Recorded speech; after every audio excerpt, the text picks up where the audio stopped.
Okay, ang pupuntuhan ko ngayon, Kongreso na naman. At napanood ko yung nangyari kay Ka Eric,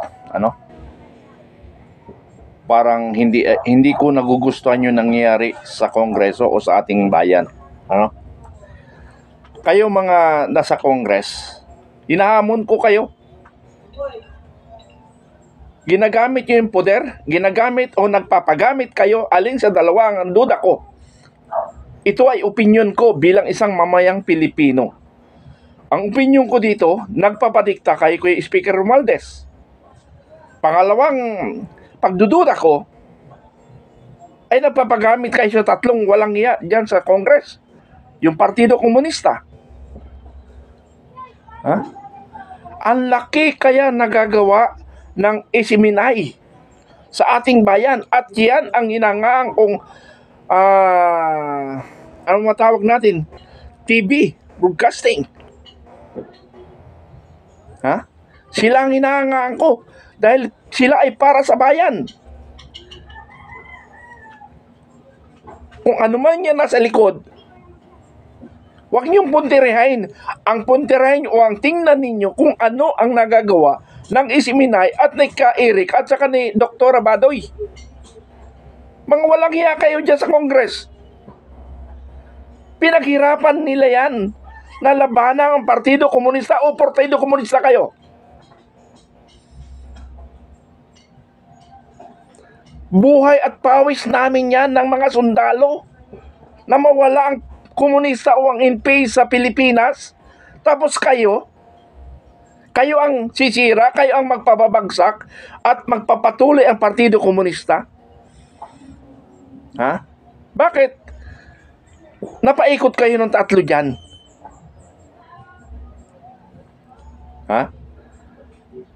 Mayroon akong iputong porponto diyan kay Speaker Romualdez sa susunod kong mga vlogs. Doon ang focus ko lang. Huwag tayong magpagamit. Napaka-honorable kayo. Napakagaling ninyo. Magaling kayo magpagamit. Hinahamon ko kayo. Kasi kaming mga sundalo, tinaya namin ang buhay para mawala ang kalaban ng taong bayan. Ano yung kalaban ng taong bayan? Yung NPA. Bakit? Dahil sa NPA, bumagsak ang ekonomiya natin. Nawala ang mga elementary school sa mga liblib na lugar noon. Dahil sa takot. Hinihingan nila ng taxes. Wala na nga makain, hihingan pa ng taxes ng NPA. Tatakutin. Pag hindi sumunod, papatayin. Nakita nyo ba yun? Ang programa o TV program, isiminay, epektibo laban sa komunista. Si Ka Eric at saka si Ka Badoy, si Dr. Badoy, sila epektibo. Sino ang undersecretary? Sino ang mga nagsasalita dyan?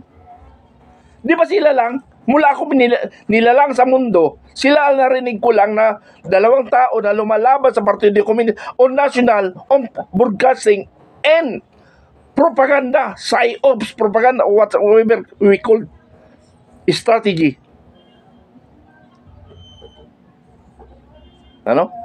Pero ito hiling ko lang. Dahil ang pagkaintindi ko sa title ni Ka Eric, luluhod siya sa NPA para babalik, para kalabanin niyang gobyerno. Ay hindi naman tayo magsalubong dyan. Hindi rin ako pabor sa mga sasabihin mo na lalabanan mong gobyerno. Papasok sa NPA. Hindi. Magsama tayo. Labanan natin ang gobyerno. Ang mga tiwali sa gobyerno, labanan natin. Kaya nga hinahamon ka Partido Komunista, magsanib pwersa tayo. Labanan natin ang tiwali na mga politisyan. Kung totoo talaga ang layunin ninyo para sa bayan at para sa mamamayan. May mga kapwa ko, militar, labanan ang gobyerno. Sumanib sa NPA. Ako hindi. Pumasok sa isip ko yan. Ganun kaya rin gagawin ko pag ako naging wanted sa gobyerno. Papasok ako sa NPA para labanan ang gobyerno. Hindi. Huwag tayong pumasok. Magsanay pwersa tayo, magkaisa tayo. Ka-Eric, magsanay pwersa tayo, huwag kang bumalik sa NPA. Ang NPA, i-invite natin para magsanay pwersa tayo para tuligsain ang mga politician, ng mga tiwali, mga incompetent o ano paman, personal interest. Nanawagan ako sa taong bayan, kumilos tayo.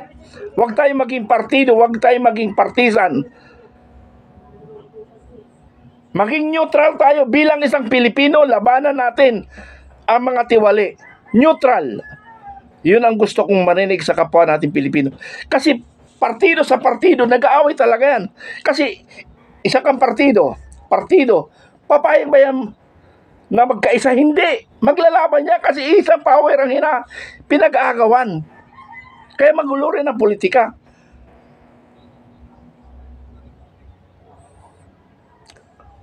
Kaya yun ang hiling ko. Kung yun ang pagkaintindi ko na babalik ka sa NPA para labanan ng gobyerno, mali! Labanan natin. Ako, lumalaban na nga ako mag-isa. Pero, wag ka lang. Ang Vanguard of Democracy is anti-corruption and anti-communism. Pinagsama ko yan. Bakit? Na marami ko ng paliwanag bakit yun ang naisip ko.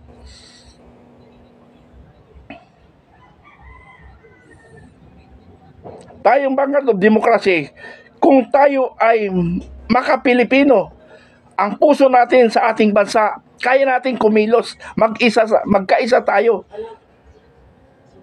Tayo mga retired, may pension na tayo.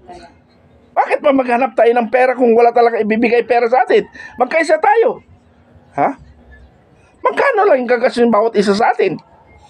Pero nabago natin ang bansang Pilipinas bago tayo mawala sa ibabaw ng mundo.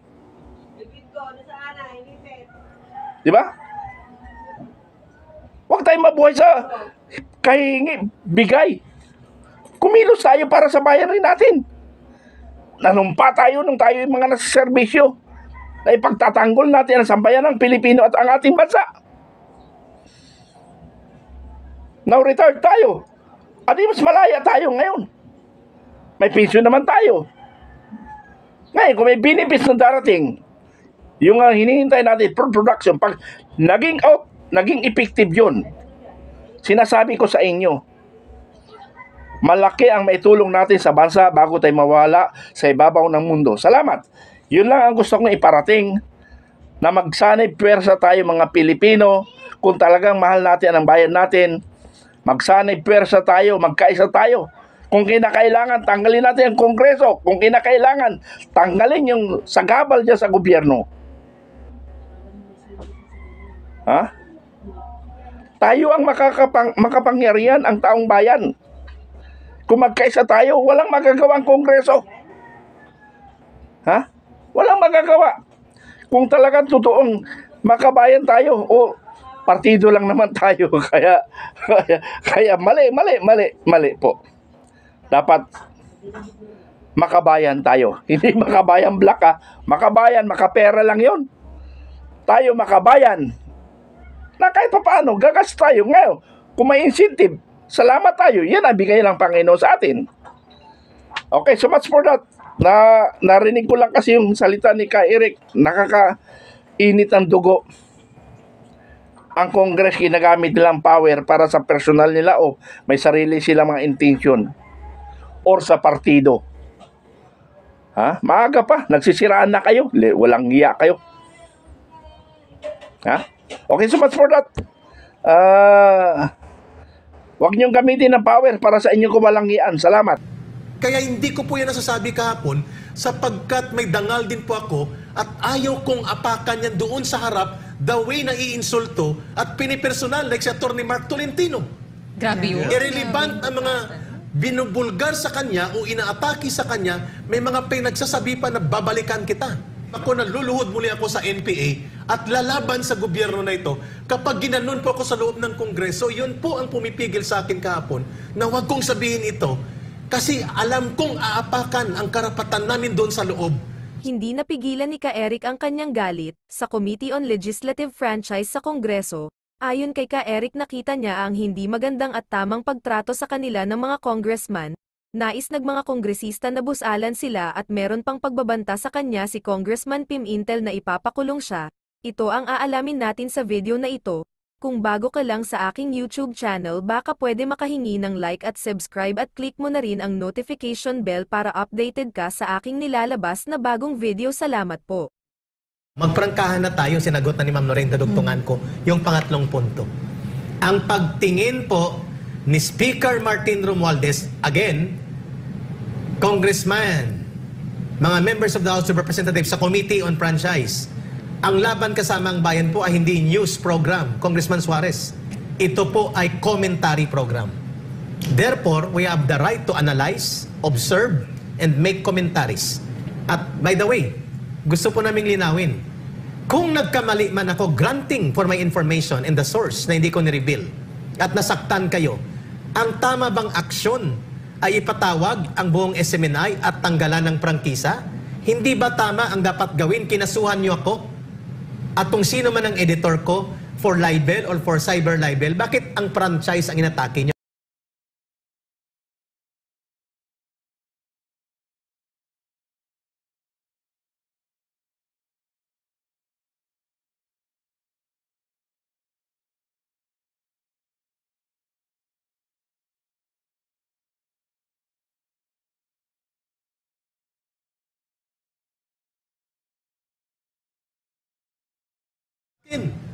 Kaya hindi ko po yan nasasabi kahapon sapagkat kung apakan yan doon sa harap, the way na iinsulto at pinipersonal like si Atty. Mark Tolentino. Grabe yun. Irrelevant ang mga binubulgar sa kanya o inaatake sa kanya, may mga pinagsasabi pa na babalikan kita. Ako naluluhod muli ako sa NPA at lalaban sa gobyerno na ito. Kapag ginanon po ako sa loob ng Kongreso, yun po ang pumipigil sa akin kahapon na huwag kong sabihin ito kasi alam kong aapakan ang karapatan namin doon sa loob. Hindi napigilan ni Ka-Eric ang kanyang galit sa Committee on Legislative Franchise sa Kongreso. Ayon kay Ka-Eric, nakita niya ang hindi magandang at tamang pagtrato sa kanila ng mga congressman. Nais ng mga kongresista na busalan sila at meron pang pagbabanta sa kanya si Congressman Pim Intel na ipapakulong siya. Ito ang aalamin natin sa video na ito.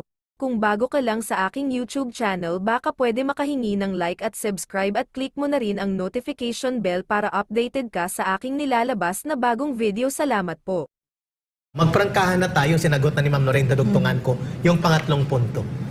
Ang pagtingin po ni Speaker Martin Romualdez, again, Congressman, mga members of the House of Representatives sa Committee on Franchise, ang Laban Kasama ang Bayan po ay hindi news program, Congressman Suarez. Ito po ay commentary program. Therefore, we have the right to analyze, observe, and make commentaries.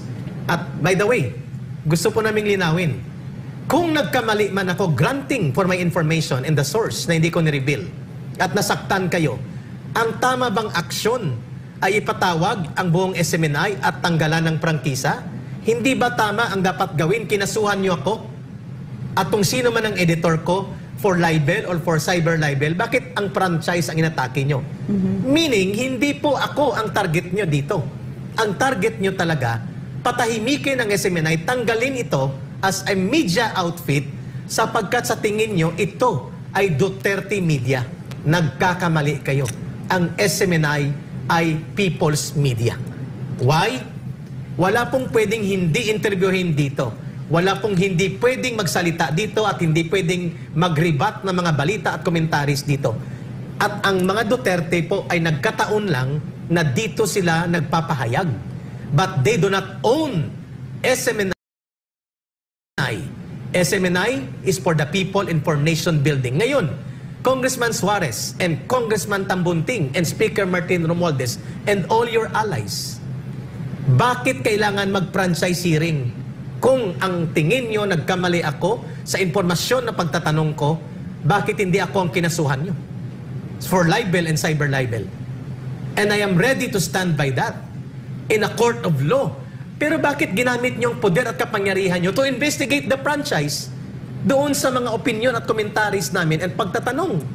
So the objective here, sorry to say this, is not about the 1.8 billion na nasaktan kayo na sa tingin nyo pinaparatangan kayo na sobrang gastos. The real issue here, matagal nyo nang gusto natanggalan ng franchise ang SMNI. Proof to this, October pa lang nananawagan na ang CPP, NPA, NDF party list sa loob ng Congress na patanggalan ng franchise ang SMNI. Nasasaktan sila dahil nabubulgar sila dito. Bakit hindi yun ang itinanong nyo sa amin kahapon? Kung ano ang aming mga posisyon, bakit sinasabi namin na infiltrated ng Congress? Hindi nila tinanong yun. Hindi nila tinanong ito. Kaya alam mo, Eric, no, Yes, ma'am. tinitignan ko kasi sila no. Naawa ko sa Kongreso na nasa loob ng Kongreso ay mga salot, no? Na talagang binababoy nila ang institusyon na yan. No, sa sinabi ko kahapon, tinanong ako, no, na sa sinabi ko na nire-respeto natin ang institusyon na yan, totoo yun. No, pero at nalulungkot tayo na nandyan sa loob ng Kongreso, yan si Franz Castro, Arlene Brosas, Raul Manuel, at dahil sa tagal na nila dyan, nababa talaga, they have really pulled down the standards of Congress. Dahil sila ay... You couldn't even feel any statesmanship there yesterday, no? I really felt like this is not the familiar place that I grew up in, no? This is not how it looked like before because Franz Castro was right there. Correct. Raul Manuel was right Correct, there, Ma'am no? Lorena. So yan yung kung bakit kailangan magtutulungan tayo to rebuild our country kasi nandyan yan yung Raul, yan yung babaeng yan kahapon. Na may She doesn't pending belong case there. Yeah. They were talking about for exactly. kidnapping. Yeah, what was that? She asked, no? Tinanong niya Pastor. kung alam niyo ba yung kaso ni Pastor na sex crimes daw, etc. Inisa-isa niya, no? Tsaka talagang pinipilit niya. At alam natin kung bakit, di ba? Gusto niya sirain yung reputasyon ni Pastor. At ng SMNI. Siya, malapit na siyang makonvict, no? Andiyan na, anong ginawa mo, Franz Castro? Pakilagay nga yung Mugshot. yung mugshots niya kasi please. yun yung tama niya para hindi mahirapan yung mga kababayan natin. Kasi mukha pa siyang legislator dyan eh. Hindi siya legislator. Isa siyang NDF na nakapasok sa Kongreso. At katabi niya, si Raul Manuel na just recently, the other day, lumabas sa Senate hearing, no, kung ano, personally recruited mga anak natin. Si Raul Manuel, nandyan sila sa loob ng Kongreso. So tama tayo, pabi natin, na ang top recruiters ng mga anak natin ay yung mga yan. Yung mga surot na yan. At sila dapat ang iniimbestigahan at Yes, nililitis. correct. That's Hindi right. pong SMNI. That's right. Hindi But you know po what? SMNI. You know what, Eric, yesterday I sensed, no? When I said something about NDF, no? Nakita ko talaga yung mga kongresista. Parang umatras sila. Talagang tanggap nila yung sinasabi ko na totoong nasa loob ng Kongreso ang mga surot na yan, no? Hindi sila dapat nandyan sa loob ng Kongreso kasi binababa nila ang anything that they touch, even our institutions, ng mga eskwela natin, kagagandang mga eskwela, our places of worship, talagang binaboy everything that they touch, nagiging bulok, nagiging pangit, nagiging cause of grief and suffering ng ating mga kababayan. Correct. At yan ang kung bakit natin dapat tanggalin yung mga yan sa Kongreso. So naaawa ako sa mga kasama natin sa Kongreso. No, you try to work with the shared ground. Some of them there I know personally, no, and I know the work that they do and I really do appreciate it. But because nga nandyan yung mga yan, yung binababa talaga nila at sinisira nila yung bansa natin. Because yan yung trabaho nila kung bakit sila nandyan sa loob ng Kongreso. No? Yun, klaro. Frank, I think you have an interaction. Yes ka, Eric. Una sa lahat, isang nga sa nakita natin na hindi naman related, yun yung pinupush niya. Why is she doing that? Hindi naman related yun. Ikaw, alam mo yung mga allegations. Those are allegations. I just Yeah. wanna make it clear. Allegation lang po yan. But why you trying to act like it's already happening? Yung mga kaso na yun. And I just want to make it clear, bakit napakalayo? Bakit umiiwas po tayo sa kung nasaan yung ating pinaka-prioridad kung bakit tayo nariyan? Una sa lahat ka, Eric, gusto kong balikan. Yung 1.8 billion yun yung isa sa dahilan. Bakit? At exactly, Frank, excuse me, 30 second there. At sa binabanggit mo, Frank, hindi pala talaga tayo nagkamali sa source. Yeah. Kasi kulang nga, 2 billion nga palang budget na Yes. inallocate sa kanila for travel. Go ahead, Frank. Yes ka, Eric. Eto ngayon. Eto hindi ko maarok, di ba? Meron naman tayo footage and this certain congressman keep on looking for this one that's already took down. Yeah. Wala naman. Meron na nga. Ayan, i-play nyo po. Kaya nagtatanong yung taong bayan, bakit hindi nyo po play? Oh, yan. Napakaklaro po yun. Can we play it, Frank? They Very kept- clear. they kept Why on don't you play? You have like 5 hours for you to... You have all the time in the Bakit world. yun? Paano ba? At ang, ma'am, 59 seconds lang pala itong 59 video. lang yun. And they You kept keep on running referring on to circles. it. Yeah, they kept on referring to it, but they would not show it. Correct, ma'am. If we can play it here, at least makita Can we ng play, ating Ma'am mga Helen? kababayan. Oo, para makita nila kung bakit hindi ito na-play. Sapagkat lalabas ang katotohanan na hindi tayo nag-conclude. Tayo po ay nagtatanong batay sa impormasyon na And- ipinasa sa atin. And, Ka Eric, Go. respect someone's perception. Why you keep on pushing na yun ay akusasyon? Eh kung i-play natin yung video na yan, ay maglilinaw yan sa mamamayang Pilipino. And Frank, rejoinder to you. Granting na nag-akusa kami. Granting na nag-akusa ko, granting ha. Pagpalagay natin, dapat ba franchise ang imbestigahan? Hindi ba dapat si Ka Eric ang pinatawag nyo lang? At kinasuhan nyo ako? Ulitin ko mga kababayan. If the intent is only to clarify and reprimand me for saying those things, Brother Frank, granting na walang source, granting na yun ay hindi totoo na impormasyon, at granting na yun ay pangninirang puri sa inyo, which hindi dapat kayo gumanon kasi public officials kayo, hindi kayo dapat balat sibuyas. Pero granting na nasaktan kayo, bakit franchise ang inatake nyo? Hindi ba, dapat ako lang ang inyong ipinako sa cross? Patawag natin yung Eric na yan at imbestigahan sa Kongreso. Anong source niya? Bakit aatakihin nyo ang franchise? And excuse me, kahapon sinasabi nyo, alalahanin nyo, ang franchise nyo nakasalang dito. Tinatakot nyo po kami sa hearing na yun. Yun po ang aming nararamdaman. Tinatakot nyo kami. Tinatakot nyo ang pamunuan ng SMNI dahil hindi kami nirepriman, hindi kami sinita, hindi kami pinanindigan. Mga kababayan, granting na nagkamali ako sa source, granting na hindi ko ni-reveal, at granting na ako yung nag-akusa, hindi lang nagtanong. Yeah. Mali ba yon? Hindi po. May karapatan akong mag-akusa. Kung mali po yung karapatan ko na yon sa pag-aakusa at sumobra at nagmalabis ako, kailangan ba franchise ang atakihin? No. Kailangan akusahan ako. Dalhin ako doon sa korte. Yun po ang aking posisyon dyan. Bring me to court. But not drag the entire organization o a legitimate media na may franchise at tatakutin nyo. Meaning to say, I'm not your principal target. Your primary target is the station itself. And this is a political harassment and intimidation.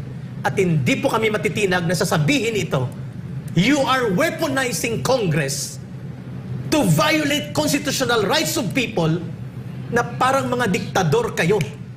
For saying this, I am calling on my family and on the Filipino people na magpapakulong ako sa Kongreso dahil hindi ko ibibigay ang karapatan kong magsalita. Tama man o hindi ang source ko. At ang pananagutan ko kung mali ang aking pahayag ay ang batas sa libel. Accuse me of libel but stop the hearing on the franchise of SMNI. Bring me to court. Kung hindi totoo na ang franchise at SMNI ang target nyong supilin at paralisahin dito. Ano ang